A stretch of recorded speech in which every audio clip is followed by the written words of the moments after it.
capek banget, sumpah. Ini haus banget. Ayo kita ke Janjiwa aja yuk, kita beli minum di sana biar cepat. Terus habis itu juga rasanya juga enak dan banyak pilihan.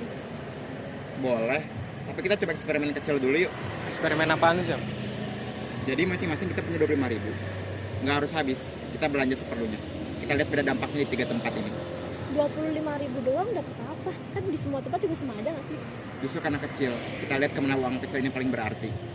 Gua setuju. Tapi gimana kalau kita bagi jadi 3 tempat aja? Asfa di franchise, gua di UMKM yang lumayan rame, Azam di UMKM yang sepi. Boleh. Gue mau pesen janji dulu aja kalau gitu. Bentar ya. Gue pengen matcha latte nih. Lah lu mesen matcha, kan budget kita cuma 25.000. 26.000 doang, gak apa-apa lah, cuma nambah 1.000 doang. Lagian gue lagi pengen matcha banget, sumpah. Lagian gak ada promo sih di sini. Ya, itu yang namanya franchise ya. Order dari HP, tinggal klik. Cuman harganya cenderung fix. Ya udah nggak apa-apa lah. Ayo, gue udah pesen nih, tinggal ambil.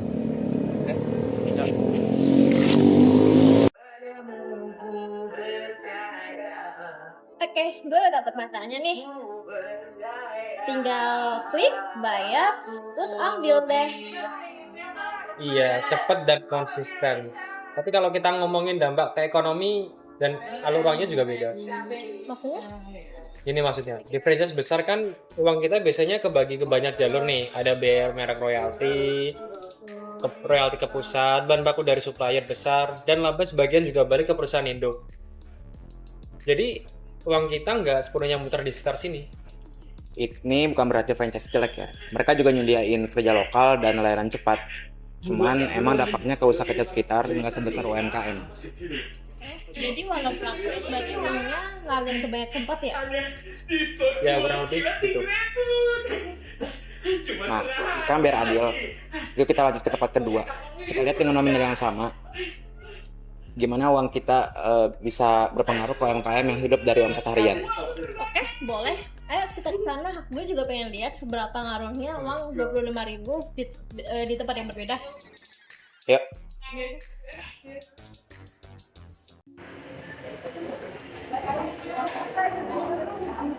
Halo Kak, misi mau beli dibungkus dong Kak. Mau berapa? Satu aja. Masih aja.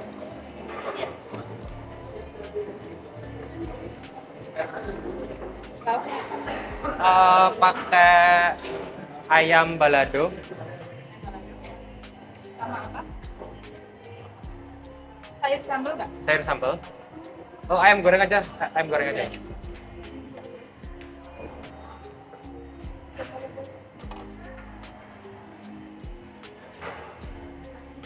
Terus tambah telur ini.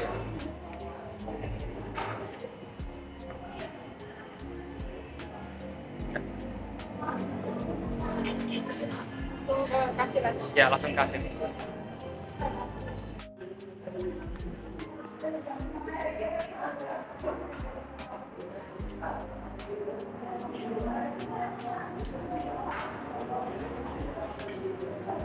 Ini Kak. Nasi, ayam goreng sama telur. Totalnya berapa? Ya telur bulat. 15.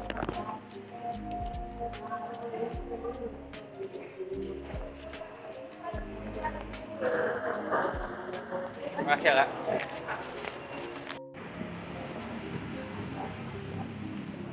Oke. Ini gue habis belanja cuma habis 15.000 aja. Wih, ternyata beda ya. Gue tadi perasaan di Janjus nggak bisa pulang harganya, dan gue di sini bisa beli sesuai budget lo ya. Ya emang karena di sini UMKM lebih fleksibel. Baja di sini beli 15.000, masih sisa 10.000 uang gue dari budget kita tadi. Dan fleksibel itu untung buat dua sisi. Yang pertama ke pembeli itu, kita bisa atur porsi dan uang sesuai kebutuhan sendiri. Sedangkan untuk penjualnya, walaupun cuma 15.000, itu udah jadi omset harian mereka. Bener tuh, karena si penjualnya juga kan kalau belanja kan di pasar lokal kan, jadi uangnya muter-muter sini aja.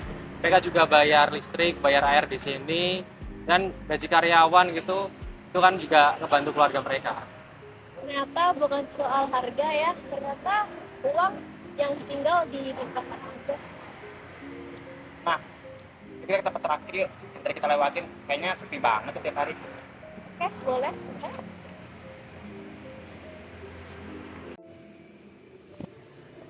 Nah, ini yang gua masuk ke UMKM tadi.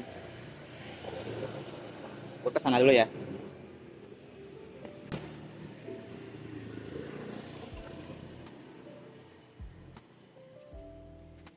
Siapa? Bu, mau beli bu. Ya. Porsinya berapa? Sate lontong, sate ini 5, 10.000 pakai lontong udah. Boleh deh itu.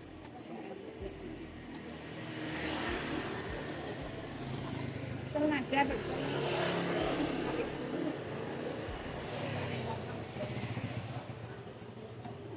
Biasa buka dari jam berapa? Bu? Jam 6? Dari jam 6 pagi. Jam 6 pagi, Mas. Tutup jam berapa? Jam 11, Mas. 11. 11 siang. Nah, izin aja bu, kalau berkenan biasanya sehari itu kejual berapa? Ini apa? Lontong apa sate? Ya, keseluruhan penjualan. Oh, semuanya. Iya. Nek sate kadang enggak mesti, kadang bakule itu kadang ngasih banyak, ngasih dikit, ya jadi 200 nek sate, nek lontong itu. Ini pakai gorengan enggak? Boleh. Lontong, gorengannya apa? Tahu, rolade, Rolade boleh. rolade berapa? Satu aja. Itu lontongnya 50, Mas. Bisa 50. Ya, pagi. Udah, ini aja. Udah. Sate ini berapa? 5 aja. Iya boleh.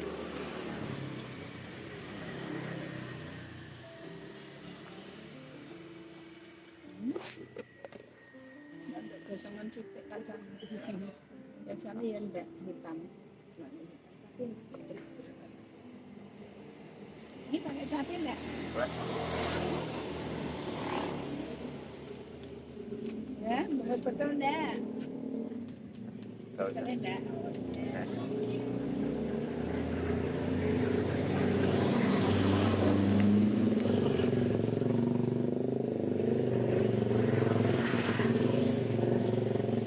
Nih, ya. Kasih sembilan.